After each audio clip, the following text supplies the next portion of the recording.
শুভ দুপুর বন্ধুরা। বুধবারের দুপুর, আজকে বুধবারের দুপুরের খাবার নিয়ে বসেছি। মেয়ের পাতে পেঁপে সেদ্ধ দিয়েছি।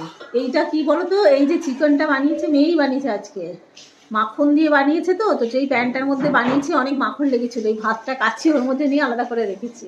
দারুণ সুন্দর একটা গন্ধ আসছে, মাখন আর গোলমরিচ মেলানো। মেনুটা দেখায়, উচ্ছে আলু ভাজা, এদিকে হচ্ছে ডিম গুঁড়ো করে আলু দিয়ে তরকারি, এটা কর্তামশাইয়ের জন্য। তেলাপিয়া মাছের ঝাল, আলু বেগুন মূলো দিয়ে, এটা আমার জন্য। এটা মেয়ের জন্য চিকেন লেগ পিস, ও বানিয়েছে পুরোটা। আর সেদিনকার একটুখানি কফি ডাটা বাটা বেঁচে আছে, চাচি। আর সব থেকে প্রিয় খাবার হচ্ছে এই যে চাচি, এটা মেয়ের আর বাবার ভীষণ প্রিয়। কি গো, তোমার খাবার দেবো তো? ভাত বাড়ি। ও এখনই স্নান করে এলো।